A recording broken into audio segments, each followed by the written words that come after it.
ಸಿದ್ದರಾಮಯ್ಯ ವಿರುದ್ಧ ಕೊನೆಗೂ ಎಫ್ಐಆರ್ ದಾಖಲಾಗಿದೆ. ಕೆಲ ತಿಂಗಳ ಕಾಲ ನಡೆದ ಮುಡಾ ಹಗರಣ ಒಂದು ನಿರ್ಣಾಯಕ ಹಂತಕ್ಕೆ ಬಂದು ನಿಂತಿದೆ. ಇನ್ನು ಕೆಲ ದಿನ ರಾಜ್ಯ ರಾಜಕಾರಣದಲ್ಲಿ ಅಲ್ಲೋಲ ಕಲ್ಲೋಲವೇ ನಡೆದು ಹೋಗುತ್ತಾ? ಸಿಎಂ ಸಿದ್ದರಾಮಯ್ಯ ರಾಜೀನಾಮೆ ನೀಡ್ತಾರಾ ಅಥವಾ ಹೈಕಮಾಂಡ್ ಬಂಡಿಯಂತೆ ಸಿದ್ದರಾಮಯ್ಯ ಬೆನ್ನಿಗೆ ನಿಲ್ಲುತ್ತದಾ?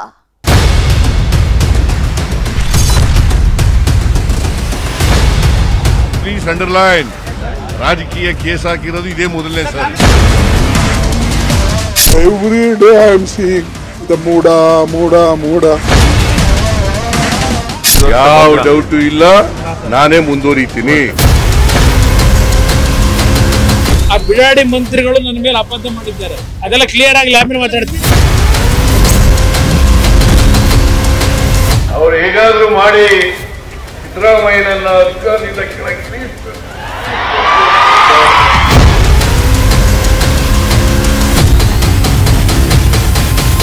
ದೀಪಾವಳಿ ಒಳಗೆ ಕಾಂಗ್ರೆಸ್ ಸರ್ಕಾರ ಸಿದ್ದರಾಮಯ್ಯನವರ ಸರ್ಕಾರ ಡಮಾರ್.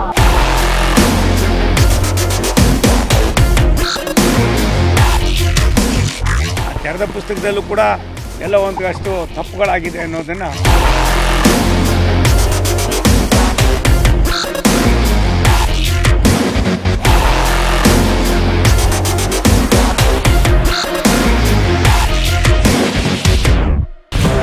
ಆರೋಪಿ ನಂಬರ್ 1 ಸಿದ್ದರಾಮಯ್ಯ. ಕೊನೆಗೂ ಸಿಎಂ ಸಿದ್ದರಾಮಯ್ಯ ವಿರುದ್ಧ, ಸಮಾಜವಾದಿ ಲೋಹಿಯಾವಾದಿ ಸಿದ್ದರಾಮಯ್ಯ ವಿರುದ್ಧ ಎಫ್ಐಆರ್ ದಾಖಲಾಗಿದೆ. ಕಳೆದ ಕೆಲ ತಿಂಗಳಿಂದ ನಡೆಯುತ್ತಿದ್ದ ಬೆಳವಣಿಗೆ ಈಗ ನಿರ್ಣಾಯಕ ಹಂತಕ್ಕೆ ಬಂದು ನಿಂತಿದೆ. ಕೋರ್ಟ್ ತೀರ್ಪಿನಂತೆ ಸ್ನೇಹಮಯಿ ಕೃಷ್ಣ ನೀಡಿದ ದೂರಿನ ಆಧಾರದಲ್ಲಿ ಸಿದ್ದರಾಮಯ್ಯ ವಿರುದ್ಧ ಮೈಸೂರಿನ ಲೋಕಾಯುಕ್ತ ಎಸ್ಪಿ ಎಫ್ಐಆರ್ ದಾಖಲಿಸಿಯೇ ಬಿಟ್ಟಿದ್ದಾರೆ.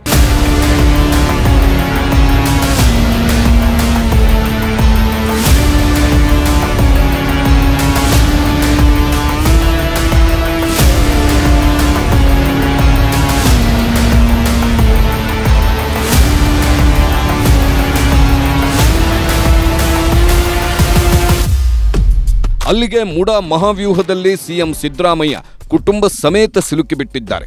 ಎಫ್ಐಆರ್ನಲ್ಲಿ ಸಿಎಂ ಸಿದ್ದರಾಮಯ್ಯ A1 ಆರೋಪಿಯಾಗಿದ್ರೆ A2 ಆಗಿ ಸಿಎಂ ಪತ್ನಿ BN ಪಾರ್ವತಿ, A3 ಆಗಿ ಸಿದ್ದರಾಮಯ್ಯ ಬಾಮೈದ ಮಲ್ಲಿಕಾರ್ಜುನ್ ಸ್ವಾಮಿ, ಭೂಮಾಲೀಕ ದೇವರಾಜು A4 ಹಾಗೂ A5 ಇತರರು ಎಂದು ದಾಖಲಿಸಲಾಗಿದೆ.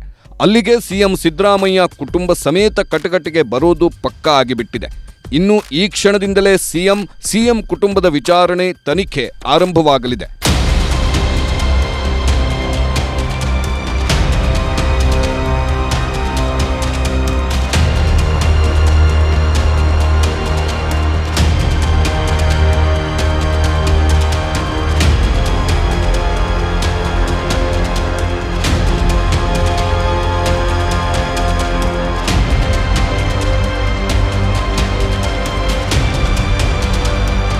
ಸಿಎಂ ಸಿದ್ದರಾಮಯ್ಯ ವಿರುದ್ಧ ಮುಡಾ ಹಗರಣ ಕ್ಷಣಕ್ಕೊಂದು ಟ್ವಿಸ್ಟ್ ಪಡೆದುಕೊಳ್ಳುತ್ತಿದೆ.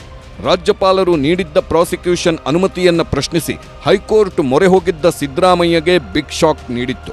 ರಿಟ್ ಅರ್ಜಿ ಸಲ್ಲಿಸಿದ ಬಳಿಕ ಜನಪ್ರತಿನಿಧಿಗಳ ವಿಶೇಷ ಕೋರ್ಟ್ನಲ್ಲಿ ಸಿದ್ದರಾಮಯ್ಯ ಅವರ ಮುಡಾ ಹಗರಣ ಕುರಿತಾಗಿ ಕೋರ್ಟ್ ಲೋಕಾಯುಕ್ತ ತನಿಖೆಗೆ ನೀಡಿ ಆದೇಶ ಹೊರಡಿಸಿತು. ಮೈಸೂರಿನ ಲೋಕಾಯುಕ್ತ ಟೀಮ್ ಮುಡಾ ಹಗರಣದ ತನಿಖೆ ನಡೆಸಲಿದೆ. ಸಿಎಂ ವಿರುದ್ಧ ಯಾವೆಲ್ಲ ಸೆಕ್ಷನ್ಗಳು ದಾಖಲಾಗಿವೆ ಅಂತ ನೋಡೋದಾದ್ರೆ, IPC ಸೆಕ್ಷನ್ 120B ಕ್ರಿಮಿನಲ್ ಪಿತೂರಿ ಹಾಗೂ ಒಳಸಂಚು, ಇದಕ್ಕೆ ಜೀವಾವಧಿ ಶಿಕ್ಷೆ ವಿಧಿಸಬಹುದಾಗಿದೆ. IPC 166 ಸರ್ಕಾರಿ ಸೇವಕರಿಂದ ಕಾನೂನು ಉಲ್ಲಂಘನೆ, IPC ಸೆಕ್ಷನ್ 403 ಅಪ್ರಾಮಾಣಿಕವಾಗಿ ಆಸ್ತಿಯ ದುರ್ಬಳಕೆ, IPC ಸೆಕ್ಷನ್ 406 ಅಪರಾಧಿಕ ನಂಬಿಕೆ ದ್ರೋಹ, 3 ವರ್ಷ ಜೈಲು ಅಥವಾ ದಂಡ ವಿಧಿಸಬಹುದಾಗಿದೆ. IPC ಸೆಕ್ಷನ್ 420 ವಂಚನೆ, IPC ಸೆಕ್ಷನ್ 426 ಕಿಡಿಗೇಡಿತನ, 3 ತಿಂಗಳ ಶಿಕ್ಷೆ ಅಥವಾ ದಂಡ ವಿಧಿಸಬಹುದಾಗಿದೆ. IPC ಸೆಕ್ಷನ್ 465 ನಕಲಿ ದಾಖಲೆ ಸೃಷ್ಟಿ, IPC ಸೆಕ್ಷನ್ 468 ನಕಲಿ ದಾಖಲೆ ಸೃಷ್ಟಿಸಿ ಲಾಭ ಪಡೆದುಕೊಳ್ಳುವುದು, ಗರಿಷ್ಠ 5 ವರ್ಷ ಜೈಲು ಅಥವಾ ದಂಡ ವಿಧಿಸಬಹುದಾಗಿದೆ. IPC ಸೆಕ್ಷನ್ 340 ವ್ಯಕ್ತಿಯ ಕಾರ್ಯಚಟುವಟಿಕೆಗೆ ನಿರ್ಬಂಧ, IPC ಸೆಕ್ಷನ್ 351 ನಿರ್ಬಂಧಿಸಿದ ವ್ಯಕ್ತಿ ಕಾರ್ಯ ಮುಂದುವರಿಸಿದ್ರೆ ದಾಳಿ ನಡೆಸುವ ಬೆದರಿಕೆ, IPC ಸೆಕ್ಷನ್ 9 ಲಂಚ ಸ್ವೀಕಾರ ಅಥವಾ ಲಂಚ ನೀಡಲು ಶಿಕ್ಷೆ, ವೈಯಕ್ತಿಕ ಪ್ರಭಾವ ಬಳಕೆ, IPC ಸೆಕ್ಷನ್ 13 ಸರ್ಕಾರಿ ನೌಕರನಿಂದ ಅಧಿಕಾರ ದುರ್ಬಳಕೆ. ಸಿಎಂ ಬಂಧನ ಆಗೇ ಬಿಡುತ್ತಾ?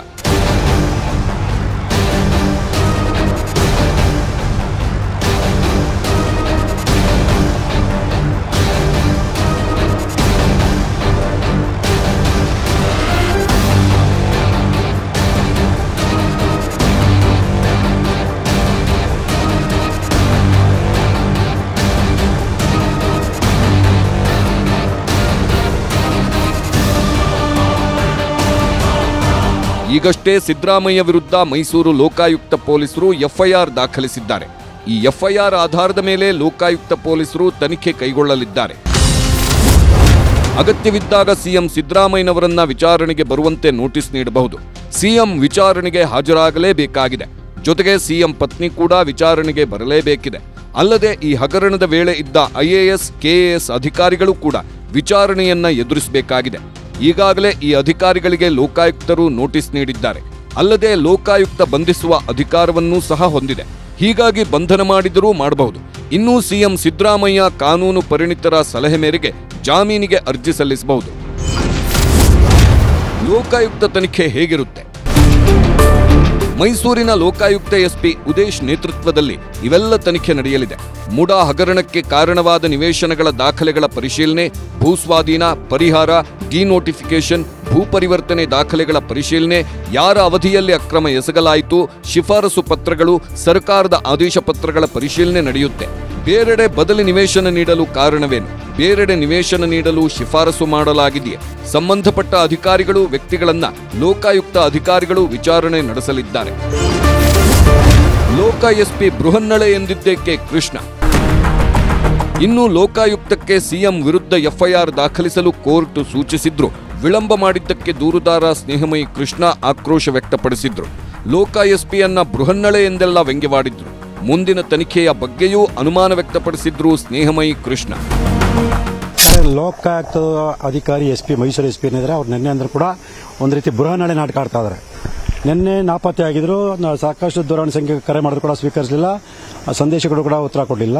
ಸೊ ನಿನ್ನೆ ಸಂಜೆ ನಂತರ ಬೆಂಗಳೂರಲ್ಲಿದ್ದೀವಿ, ಕಾಪಿ ತಗೊಂಡು ಬರ್ತಾ ಇದೀವಿ, ಹಿರಿಯ ಅಧಿಕಾರಿಗಳ ಜೊತೆ ಚರ್ಚೆ ಮಾಡಿದಾಗ ನಾ ಹೇಳಿದ್ರು. ಇವತ್ತು ನೋಡಿದ್ರೆ CRPC ದಾಖಲು ಮಾಡಬೇಕಾ ಅಥವಾ BNSS ಅಲ್ಲಿ ದಾಖಲು ಮಾಡಬೇಕು ಅನ್ನೋದ್ರ ಬಗ್ಗೆ ಗೊಂದಲ ಇದೆ. ಹಾಗಾಗಿ ಕೇಂದ್ರ ಕಚೇರಿಗೆ ನಾನು ಪತ್ರ ಬರೆದಿದ್ದೀನಿ. ಅಲ್ಲಿಂದ ಉತ್ತರ ಬಂದ ಮೇಲೆ ನಾನು ದಾಖಲು ಮಾಡ್ತೀನಿ ಅಂತ ಹೇಳ್ತಾ ಇದ್ದಾರಂತೆ. ಅವ್ರಿಗೆ ಸಾಮಾನ್ಯ ಜ್ಞಾನ ಇಲ್ಲ ಅನ್ನೋದು ಇದೆಲ್ಲ ಗೊತ್ತಾಗುತ್ತೆ. ಸೊ ನ್ಯಾಯಾಲಯಕ್ಕೆ ಕಾನೂನಿಗಿಂತ ಇವ್ರು ದೊಡ್ಡವರನ್ನ ನನಗೆ ಅರ್ಥ ಆಗ್ತಿಲ್ಲ. ಇವರು ಸಿದ್ದರಾಮಯ್ಯ ರಕ್ಷಣೆ ಮಾಡೋಕ್ಕೋಸ್ಕರ ಅಂದರೆ ಉದ್ದೇಶಪೂರ್ವಕವಾಗಿ ಪ್ರಕರಣ ದಾಖಲು ಮಾಡೋದು ನಿಧಾನ ಮಾಡಬೇಕು. ನಿನ್ನೆ ನಾಟಕ ಆಡಿ ನಿನ್ನೆ ದಾಖಲು ಮಾಡಲಿಲ್ಲ. ಸೊ ಇವತ್ತು ನಾಟಕ ಮಾಡಿ ದಾಖಲು ಮಾಡಲಿಲ್ಲ ಅಂತಂದ್ರೆ ನಾಳೆ ನಾಳೆ ದಿವಸ ರಜಾ ಸಿಗುತ್ತೆ. ಅಂದರೆ ಸಿದ್ದರಾಮಯ್ಯ ಅವರಿಗೆ ಕಾನೂನಾತ್ಮಕ ಹೋರಾಟ ಮಾಡೋಕ್ಕೆ ಅವರು ಆಲೋಚನೆ ಮಾಡೋದಕ್ಕೆ ಬೇಕಾದ ಸಿದ್ಧತೆಯನ್ನು ಮಾಡ್ಕೊಳ್ಳೋದಕ್ಕೋಸ್ಕರ ಇವರು ಈ ರೀತಿ ನಾಟಕ ಮಾಡ್ತಾ ಇದ್ದಾರೆ.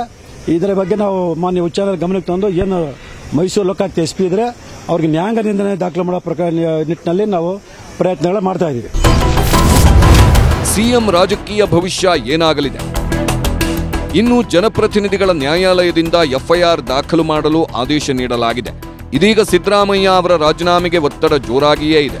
ತೀರ್ಪು ನೀಡಿದ ಬೆನ್ನಲ್ಲೇ ರಾಜ್ಯಾದ್ಯಂತ ಪ್ರತಿಭಟನೆ ನಡೆಸಲು ಬಿಜೆಪಿ ಹಾಗೂ ಜೆಡಿಎಸ್ ಪಕ್ಷಗಳು ತಮ್ಮ ಕಾರ್ಯಕರ್ತರಿಗೆ ಕರೆ ನೀಡಿದ್ರು. ಈ ವಿಚಾರ ಇದೀಗ ರಾಷ್ಟ್ರಮಟ್ಟದಲ್ಲೂ ಸದ್ದು ಮಾಡುತ್ತಿದೆ. ದೇಶದಲ್ಲಿ ಪ್ರಬಲ ಕಾಂಗ್ರೆಸ್ ಸರ್ಕಾರ ಇರುವುದು ಕರ್ನಾಟಕದಲ್ಲಿ ಮಾತ್ರ. ಇದೀಗ ಕರ್ನಾಟಕ ಸಿಎಂ ಪ್ರಾಸಿಕ್ಯೂಷನ್ ಎದುರಿಸುತ್ತಿರುವುದು ಆ ಪಕ್ಷಕ್ಕೆ ಸಾಕಷ್ಟು ಮುಜುಗರ ಉಂಟು ಮಾಡಿದೆ. ಆದರೆ ಸಿದ್ದು ಬೆನ್ನಿಗೆ ನಿಂತ ಹೈಕಮಾಂಡ್ ಎದೆಗುಂದಬೇಡಿ ಎಂದ ರಾಹುಲ್ ಗಾಂಧಿ.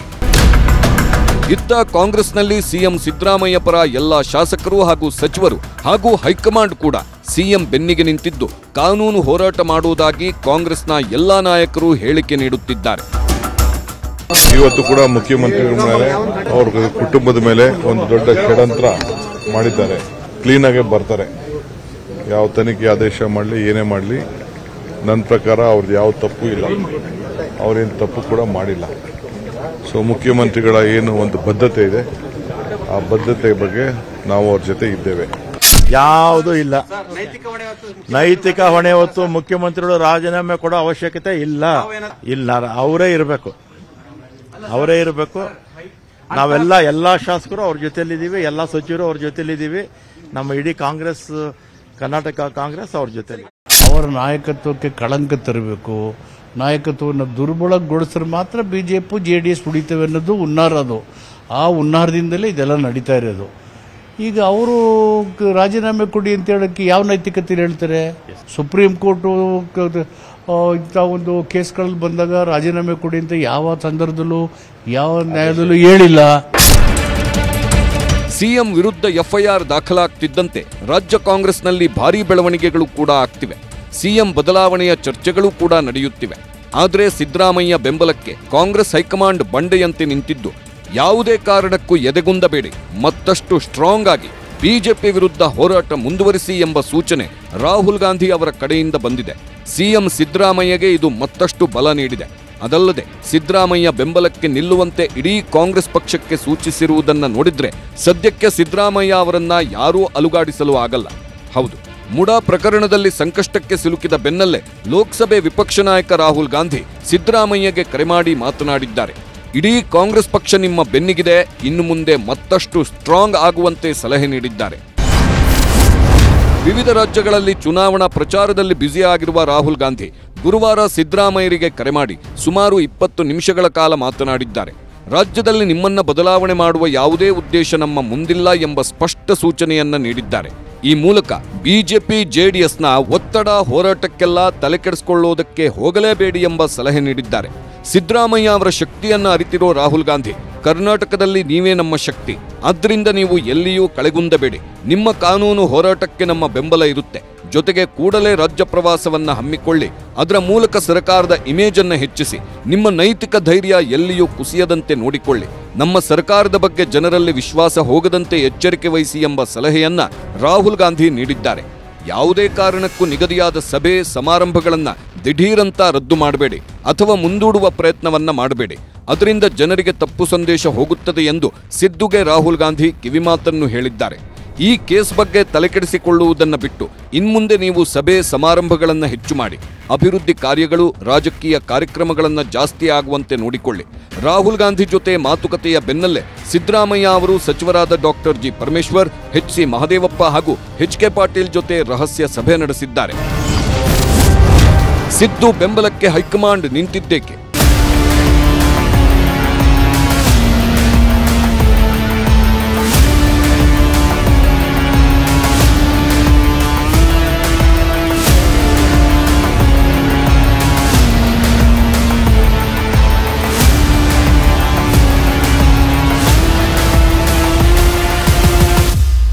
ಸಿದ್ದರಾಮಯ್ಯ ಅವರ ಬೆಂಬಲಕ್ಕೆ ಕಾಂಗ್ರೆಸ್ ಹೈಕಮಾಂಡ್ ನಿಲ್ಲಲು ಅನೇಕ ಕಾರಣಗಳಿವೆ. ಸಿದ್ದರಾಮಯ್ಯ ಅವರ ಜನಪ್ರಿಯ ವ್ಯಕ್ತಿತ್ವ, ದಕ್ಷ ಆಡಳಿತಗಾರ ಇಮೇಜ್ ಅನ್ನ ಬೇರೆಯವರು ತುಂಬಲು ಸಾಧ್ಯವಿಲ್ಲ. ಸಿಎಂ ಅನ್ನ ಬದಲಾಯಿಸಿದರೆ ಅಹಿಂದ ಮತಗಳು ಕಾಂಗ್ರೆಸ್ನಿಂದ ದೂರವಾಗುತ್ತವೆ ಎಂಬ ಆತಂಕ ಕಾಂಗ್ರೆಸ್ಗೆ ಕಾಡುತ್ತಿದೆ. ಅದಲ್ಲದೆ ಸಿದ್ದರಾಮಯ್ಯ ಅವರ ಸ್ಥಾನಕ್ಕೆ ಸೂಕ್ತ ಉತ್ತರಾಧಿಕಾರಿಯೇ ಸಿಗುತ್ತಿಲ್ಲ. ಹೊಸ ಸಿಎಂ ಅನ್ನ ನೇಮಕ ಮಾಡಿದರೆ ಕಾಂಗ್ರೆಸ್ನಲ್ಲಿ ಭಿನ್ನಮತ ಭುಗಿಲೇಳುವ ಸಾಧ್ಯತೆ ಇದೆ. ಈ ಆತಂಕದಿಂದಲೇ ಸಿದ್ದರಾಮಯ್ಯ ಅವರನ್ನೇ ಎಷ್ಟು ಸಾಧ್ಯವೋ ಅಷ್ಟು ಸಮಯ ಮುಂದುವರಿಸೋಣ ಎಂಬ ನಿಲುವಿಗೆ ಕಾಂಗ್ರೆಸ್ ಹೈಕಮಾಂಡ್ ಬಂದಿದೆ. ಕೋರ್ಟ್ ಆದೇಶಕ್ಕೆ ಸಿದ್ದರಾಮಯ್ಯ ಮೇಲ್ಮನವಿ ಸಲ್ಲಿಸುತ್ತಾರೆ ಎನ್ನಲಾಗಿತ್ತು. ಆದರೆ ಜನಪ್ರತಿನಿಧಿಗಳ ನ್ಯಾಯಾಲಯ ಸಿಆರ್ಪಿಸಿಯಡಿ ತನಿಖೆಗೆ ನೀಡಿರುವ ಆದೇಶದ ವಿರುದ್ಧ ಮೇಲ್ಮನವಿ ಸಲ್ಲಿಸದೆ ತನಿಖೆಯನ್ನ ಎದುರಿಸಲು ಸಿದ್ದರಾಮಯ್ಯ ಅವರು ನಿರ್ಧರಿಸಿದ್ದಾರೆ.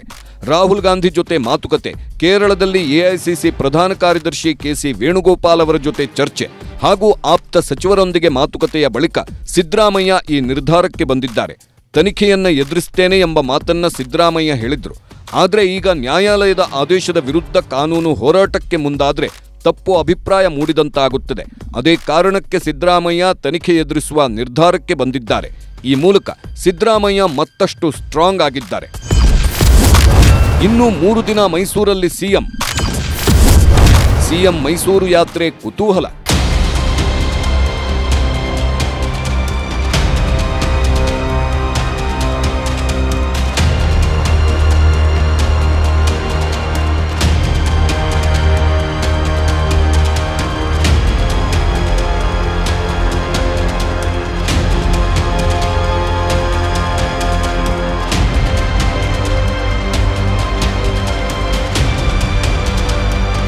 ಸಿಎಂ ವಿರುದ್ಧ ಎಫ್ಐಆರ್ ದಾಖಲಾದ ಹೊತ್ತಲ್ಲೇ ಸಿದ್ದರಾಮಯ್ಯ ಮೈಸೂರು ಪ್ರವಾಸದಲ್ಲಿದ್ದಾರೆ. ಅಲ್ಲದೆ 3 ದಿನ ಮೈಸೂರಲ್ಲೇ ವಿವಿಧ ಕಾರ್ಯಕ್ರಮಗಳಲ್ಲಿ ಭಾಗವಹಿಸಲಿದ್ದಾರೆ. ಸಿಎಂ ಸಿದ್ದರಾಮಯ್ಯರ ಈ ನಡೆ ಕುತೂಹಲಕ್ಕೆ ಕಾರಣವಾಗಿದೆ.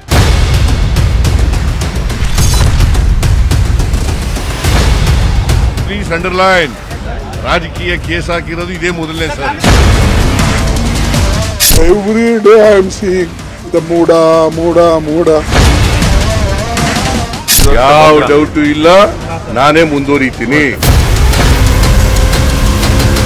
ಆ ಬಿಡಾಡಿ ಮಂತ್ರಿಗಳು ನನ್ನ ಮೇಲೆ ಅಪವಾದ ಮಾಡಿದ್ದಾರೆ, ಅದೆಲ್ಲ ಕ್ಲಿಯರ್ ಆಗಿ ಲ್ಯಾಬ್ ಮಾತಾಡ್ತೀನಿ.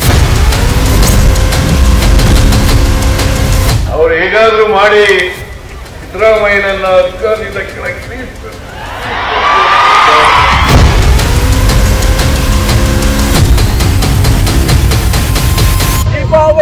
ಕಾಂಗ್ರೆಸ್ ಸರ್ಕಾರ, ಸಿದ್ದರಾಮಯ್ಯನವರ ಸರ್ಕಾರ ಡಮಾರ್.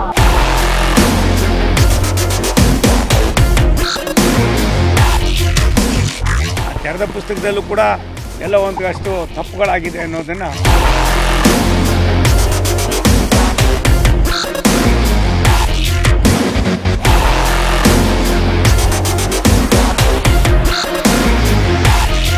ಮೂಡಾ ಕೇಸ್ನಲ್ಲಿ ಎಫ್ಐಆರ್ ದಾಖಲಿಸಿದ ದಿನವೇ ಸಿಎಂ ಸಿದ್ದರಾಮಯ್ಯಗೆ ಮತ್ತೊಂದು ಆಘಾತ ಎದುರಾಗಿದೆ. ಇಡೀ ಕೇಸ್ನ ಬಗ್ಗೆ ಸಿಬಿಐ ತನಿಖೆ ನಡೆಸಬೇಕೆಂದು ದೂರುದಾರ ಸ್ನೇಹಮಯಿ ಕೃಷ್ಣ ಹೈಕೋರ್ಟ್ಗೆ ಅರ್ಜಿ ಸಲ್ಲಿಸಿದ್ದಾರೆ. ಸಿಎಂ ವಿರುದ್ಧದ ಸಂಘರ್ಷ ತಾರಕಕ್ಕೇರುವ ಎಲ್ಲ ಲಕ್ಷಣಗಳು ಗೋಚರಿಸ್ತಾ ಇವೆ. Please underline this word. ರಾಜಕೀಯ ಕೇಸ್ಗಳು ಇವತ್ತು ಮೊದಲನೇ ಸಾರಿ ನನ್ನ ಮೇಲೆ ರಾಜಕೀಯ ಕೇಸ್ಗಳು. ಪ್ಲೀಸ್ ಅಂಡರ್ಲೈನ್, ರಾಜಕೀಯ ಕೇಸ್ ಹಾಕಿರೋದು ಇದೇ ಮೊದಲನೇ ಸಾರಿ. ಪ್ಲೀಸ್ ಅಂಡರ್ಲೈನ್, ರಾಜಕೀಯ ಕೇಸ್ ಹಾಕಿರೋದು ಇದೇ ಮೊದಲನೇ ಸಾರಿ. ನನ್ನ ಜೀವನದ ರಾಜಕೀಯ ಸಂಬಂಧದ ಮೊದಲ ಕೇಸ್ ಇದು. Please underline this word. ಹೀಗೆ ಭಾವುಕವಾಗಿ ಮಾತನಾಡಿದ್ರು ಸಿದ್ದರಾಮಯ್ಯ. ತವರಿನಲ್ಲಿ ತಮ್ಮ ವಿರುದ್ಧ ಎಫ್ಐಆರ್ ದಾಖಲಾಗ್ತಿದ್ದಂತೆ ಸಿಎಂ ಸಿದ್ದರಾಮಯ್ಯ ಭಾವುಕರಾಗಿದ್ರು. ಕ್ಲೀನ್ ಹ್ಯಾಂಡ್, ಪಾರದರ್ಶಕ ಬದುಕು ಎಂದು ಪದೇ ಪದೇ ಹೇಳುತ್ತಿದ್ದ ಸಿಎಂ ಸಿದ್ದರಾಮಯ್ಯ ಮೈಸೂರಿನಲ್ಲಿ ನಡೆದ ಸುದ್ದಿಗೋಷ್ಠಿಯಲ್ಲಿ ಬೇಸರದಲ್ಲಿದ್ರು. ಆದರೆ ಮತ್ತದೇ ಧಾಟಿಯಲ್ಲಿ ತಮ್ಮದೇ ಗತ್ತಿನಲ್ಲಿ ವಿಪಕ್ಷಗಳತ್ತ ತಮ್ಮ ವಿರುದ್ಧದ ಷಡ್ಯಂತ್ರದ ಬಗ್ಗೆ ಕಿಡಿಕಾರಿದ್ರು. ನಾನು ಯಾಕೆ ರಾಜೀನಾಮೆ ಕೊಡ್ಲಿ? ನಾನು ಏನು ತಪ್ಪು ಮಾಡಿದ್ದೇನೆ ಹೇಳಿ? ನಾನು ಯಾವ ತಪ್ಪೂ ಮಾಡಿಲ್ಲ. ರಾಜೀನಾಮೆ ಪ್ರಶ್ನೆಗಳೇ ಬರುವುದಿಲ್ಲ. ನನ್ನ ಕಂಡರೆ ವಿಪಕ್ಷಗಳಿಗೆ ಭಯ. ಹೀಗಾಗಿ ಪದೇ ಪದೇ ನನ್ನ ಟಾರ್ಗೆಟ್ ಮಾಡುತ್ತಾರೆ ಎಂದು ಟೀಕಿಸಿದರು. ರಾಜಕೀಯ ಕೇಸ್ಗಳು ಇವತ್ತು ಮೊದಲನೇ ಸಾರಿ ನನ್ನ ಮೇಲೆ ರಾಜಕೀಯ ಕೇಸ್ಗಳು. ಪ್ಲೀಸ್ ಅಂಡರ್ಲೈನ್, ರಾಜಕೀಯ ಕೇಸ್ ಹಾಕಿರೋದು ಇದೇ ಮೊದಲನೇ ಸಾರಿ. ಯಾಕೆಂದ್ರೆ ನನ್ನ ಕಂಡ್ರೆ ಭಯ ಅವ್ರಿಗೆ. ಅನೇಕ ತಪ್ಪುಗಳು ಮಾಡಿರೋರು ಅವರು ಅಧಿಕಾರದಲ್ಲಿರುವಾಗ ಅವರಲ್ಲಿ ಯಾವನಾರು ಒಬ್ಬ ಭ್ರಷ್ಟಾಚಾರ ಮಾಡದೇ ಇರ್ತಕ್ಕಂಥ ತೋರಿಸ್ಲಿ ನೋಡೋಣ. ಹೇಳ್ತೀನಿ ಅಂತ ಹೇಳಿದ್ದೀನಿ, ಅದಕ್ಕೆ ಸನ್ಮಾನ ಮಾಡ್ತೀನಿ, ಅವ್ರು ತೋರಿಸ್ಲಿ ಅವರು. ಇನ್ನೊಂದು ಕಡೆ ಸಿಎಂ ಆಪ್ತರು ಇದಕ್ಕೆಲ್ಲ ಕಾರಣ ಮುಡಾ ಅಧ್ಯಕ್ಷ ಅಂತ ಮರಿಗೌಡ ಮೇಲೆ ಆಕ್ರೋಶ ವ್ಯಕ್ತಪಡಿಸಿದ್ರು. ಶುಕ್ರವಾರ ಮೈಸೂರಿನ ಮಂಡಕಳ್ಳಿ ಏರ್ಪೋರ್ಟ್ನಲ್ಲಿ ದೊಡ್ಡ ಹೈಡ್ರಾಮಾವೇ ನಡೆದುಹೋಯಿತು. ಮುಡಾ ಅಧ್ಯಕ್ಷ ಮರಿಗೌಡರನ್ನ ಏಕವಚನದಲ್ಲಿ ನಿಂದಿಸಿ ಮುತ್ತಿಗೆ ಹಾಕಿದ್ರು. ನಿಮ್ಮಿಂದ ನಮ್ಮ ಸಿದ್ದರಾಮಯ್ಯ ಅವರಿಗೆ ಈ ಸ್ಥಿತಿ ಬಂದಿದೆ ಅಂತ ಮರಿಗೌಡ ಕಾರಿಗೆ ಘೆರಾವ್ ಹಾಕಿದ್ರು. ಮರಿಗೌಡ ಅವರು ಸಮಜಾಯಿಷಿ ನೀಡಲು ಮುಂದಾಗಿದ್ದಾರೆ. ಆದರೆ ಕಾರ್ಯಕರ್ತರು ಯಾವ ಮಾತನ್ನೂ ಕೇಳದೆ ಅವಾಚ್ಯ ಶಬ್ದಗಳಿಂದ ನಿಂದಿಸಿದ್ದಾರೆ. ಅಲ್ಲದೆ ನಿನ್ನ ಭಾಷಣ ಬೇಡ, ಹೊರಡು ಎಂದು ಬಲವಂತವಾಗಿ ಕಾರು ಹತ್ತಿಸಿ ಕಳಿಸಿದ್ದಾರೆ. ಸಿಬಿಐ ತನಿಖೆಗೆ ಆಗ್ರಹಿಸಿ ಹೈಕೋರ್ಟ್ಗೆ ಅರ್ಜಿ. ಸಿಎಂ ಸಿದ್ದರಾಮಯ್ಯಗೆ ಮತ್ತೊಂದು ಟೆನ್ಷನ್. ಮತ್ತೊಂದೆಡೆ ಸಿಎಂ ಸಿದ್ದರಾಮಯ್ಯಗೆ ಮತ್ತೊಂದು ಟೆನ್ಷನ್ ಕಾಡುತ್ತಿದೆ. ಸಿಎಂ ವಿರುದ್ಧದ ಮುಡಾ ಪ್ರಕರಣವನ್ನ ಸಿಬಿಐ ತನಿಖೆ ನಡೆಸಬೇಕು ಅಂತ ದೂರುದಾರ ಸ್ನೇಹಮಯಿ ಕೃಷ್ಣ ಹೈಕೋರ್ಟ್ಗೆ ಅರ್ಜಿ ಸಲ್ಲಿಸಿದ್ದಾರೆ. ಸೋಮವಾರ ಈ ಅರ್ಜಿ ವಿಚಾರಣೆಗೆ ಬರುವ ಸಾಧ್ಯತೆ ಇದೆ. ಸಿಎಂ ವಿರುದ್ಧ ತನಿಖೆಗೆ ಲೋಕಾ ಪೊಲೀಸರು ವಿಳಂಬ ಮಾಡುತ್ತಿದ್ದಾರೆ. ಅಲ್ಲದೆ ಲೋಕಾಯುಕ್ತ ಎಸ್ಪಿಯಿಂದ ನಿಷ್ಪಕ್ಷಪಾತ ತನಿಖೆ ಸಾಧ್ಯವಿಲ್ಲ. ಲೋಕಾಯುಕ್ತ ಎಸ್ಪಿಯನ್ನ ಭೇಟಿ ಮಾಡಲು ತೆರಳಿದ ವೇಳೆ ಕಚೇರಿಯ ಸಿಬ್ಬಂದಿ ಮೊಬೈಲ್ ಹೊರಗಿಟ್ಟು ಬನ್ನಿ ಅಂತ ಹೇಳಿದ್ದಾರೆ. ಒಂದು ಮೊಬೈಲ್ ಫೋನ್ಗೆ ಹೆದರಿಕೊಳ್ಳುವಂತ ಎಸ್ಪಿ ಪ್ರಾಮಾಣಿಕ ತನಿಖೆ ನಡೆಸ್ತಾರೆ. ಪ್ರಕರಣ ಸಿಬಿಐಗೆ ಹೋಗುವವರೆಗೆ ನಿರಂತರ ಹೋರಾಟ ನಡೆಸ್ತೀವಿ ಎಂದಿದ್ದಾರೆ ಸ್ನೇಹಮಯಿ ಕೃಷ್ಣ. ಎಫ್ಐಆರ್ ದಾಖಲಾದರೂ ರಾಜೀನಾಮೆ ಕೊಡಲ್ಲ. ಇಂಥದ್ದೊಂದು ಸನ್ನಿವೇಶ ಎದುರಾಗಬಹುದೆಂಬ ಅಂದಾಜು ಸ್ವತಃ ಸಿದ್ದರಾಮಯ್ಯನವರಿಗೂ ಗೊತ್ತಿತ್ತು. ಅದಕ್ಕಾಗಿ ಎಂಥದೇ ಒತ್ತಡ ಎದುರಾದರೂ ಸಿಎಂ ಗಾದಿಗೆ ರಾಜೀನಾಮೆ ನೀಡದೆ ಅಧಿಕಾರದಲ್ಲಿ ಮುಂದುವರಿಯಲು ಬಯಸಿದ್ದಾರೆ. ಮತ್ತೊಂದು ಕಡೆ ಹರಿಯಾಣ ಸೇರಿದಂತೆ ಉತ್ತರದ ಕೆಲವು ರಾಜ್ಯಗಳಲ್ಲಿ ಈಗ ವಿಧಾನಸಭೆ ಚುನಾವಣೆ ಬಿಸಿ ಆರಂಭವಾಗಿದ್ದು, ಕರ್ನಾಟಕದ ಈ ನಿವೇಶನ ಹಗರಣವನ್ನೇ ಕಾಂಗ್ರೆಸ್ ವಿರುದ್ಧ ಬಿಜೆಪಿ ಪ್ರಮುಖ ಅಸ್ತ್ರವಾಗಿಸಿಕೊಂಡಿದೆ. ಇದು ಅಲ್ಲಿನ ಚುನಾವಣೆಗಳ ಮೇಲೆ ಗಂಭೀರ ಪರಿಣಾಮಗಳನ್ನು ಬೀರುತ್ತದೆಂದು ಹೇಳಲು ಸಾಧ್ಯವಿಲ್ಲವಾದರೂ ಕಾಂಗ್ರೆಸ್ಗೆ ಅಲ್ಪಮಟ್ಟಿನ ಹಿನ್ನಡೆಯಾಗುವ ಸಾಧ್ಯತೆಗಳೂ ಇಲ್ಲದಿಲ್ಲ. ರಾಜ್ಯದಲ್ಲಿ ಈಗಿನ ಸನ್ನಿವೇಶದಲ್ಲಿ ಕಾಂಗ್ರೆಸ್ನಲ್ಲಿನ ಆಂತರಿಕ ಬೇಗುದಿ ಬಹಿರಂಗವಾಗಿ ಕಾಣಿಸುತ್ತಿಲ್ಲ ಎಂಬುದೇನೋ ನಿಜ. ಆದರೆ ಮುಖ್ಯಮಂತ್ರಿ ಬದಲಾವಣೆಗೆ ತೆರೆಮರೆಯಲ್ಲಿ ಪ್ರಯತ್ನಗಳು ಉನ್ನತ ಮಟ್ಟದಲ್ಲಿ ನಡೆಯುತ್ತಿರುವುದಂತೂ ಸತ್ಯ. ಈ ವಿಚಾರ ತಿಳಿದೇ ಸಿಎಂ ಸಿದ್ದರಾಮಯ್ಯ ಹೈಕಮಾಂಡ್ನ ನಾಯಕರ ಜೊತೆ ಸತತ ಸಂಪರ್ಕದಲ್ಲಿದ್ದಾರೆ. ತನಿಖೆ ಮುಗಿಯುವವರೆಗೂ ಸಿಎಂ ಸೇಫ್. ಸಿಎಂ ಸಿದ್ದರಾಮಯ್ಯ ವಿರುದ್ಧ ಎಫ್ಐಆರ್ ದಾಖಲಾದರೂ ತನಿಖೆ ಪೂರ್ಣಗೊಳ್ಳುವವರೆಗೂ ಅವರ ಕುರ್ಚಿಗೆ ಯಾವ ಧಕ್ಕೆಯೂ ಇಲ್ಲ. ತನಿಖೆ ಮುಗಿಯುವವರೆಗೂ ಸಿಎಂ ಬೆನ್ನಿಗೆ ನಿಲ್ಲಲು ಹೈಕಮಾಂಡ್, ಸಚಿವರು, ಶಾಸಕರು ನಿರ್ಧರಿಸಿದ್ದಾರೆ. ಸದ್ಯಕ್ಕೆ ಕಾಂಗ್ರೆಸ್ ಹೈಕಮಾಂಡ್ ಸಿಎಂ ಸಿದ್ದರಾಮಯ್ಯ ಪರ ನಿಂತಿರುವ ಬಗ್ಗೆ ಹಲವು ರಾಜಕೀಯ ಲೆಕ್ಕಾಚಾರಗಳು ಇವೆ ಎನ್ನಲಾಗಿದೆ. ಕುರುಬ ಹಿಂದುಳಿದ ಮತ ಬ್ಯಾಂಕ್ ಮೇಲೆ ಕಣ್ಣಿಟ್ಟಿರುವ ಕಾಂಗ್ರೆಸ್ ಕಡೆ ತನಕ ಸಿದ್ದರಾಮಯ್ಯ ಪರ ನಿಲ್ಲಲು ಸಂದೇಶ ರವಾನಿಸಿದೆ. ತನಿಖೆ ಮುಗಿದ ಮೇಲೆಯೇ ಬೇರೆ ತೀರ್ಮಾನ ಮಾಡೋಣ ಎಂಬುದು ಎಐಸಿಸಿ ನಾಯಕರ ಮಟ್ಟದಲ್ಲಿ ಚರ್ಚೆ ನಡೆದಿದೆ ಎಂಬುದು ಮೂಲಗಳ ಮಾಹಿತಿ. ರಾಜಕೀಯ ಕಾರಣಗಳಿಗಾಗಿ ರಾಜ್ಯಪಾಲರು ತನಿಖೆಗೆ ಅನುಮತಿ ಕೊಟ್ಟಿರುವುದು ಸ್ಪಷ್ಟ. ಪಕ್ಷ ಸರ್ಕಾರ ಎರಡನ್ನೂ ಇಕ್ಕಟ್ಟಿಗೆ ಸಿಲುಕಿಸುವ ವಿರೋಧಿಗಳ ಯತ್ನಕ್ಕೆ ಜಯ ಸಿಗಬಾರದೆಂಬ ತಂತ್ರಗಾರಿಕೆ ಕಾಂಗ್ರೆಸ್ ಹೈಕಮಾಂಡ್ನದ್ದು. ಹಾಗಾಗಿ ಸದ್ಯಕ್ಕೆ ಸಿಎಂ ಸಿದ್ದರಾಮಯ್ಯ ಸೇಫ್. ರಾಜಕೀಯ ಬಲ ಕೊಟ್ಟಿರುವ ಹೈಕಮಾಂಡ್ ಮುಂದೆಯೂ ಹೀಗೇ ಇರುತ್ತಾ ಎಂಬುದನ್ನ ಕಾದು ನೋಡಬೇಕಿದೆ.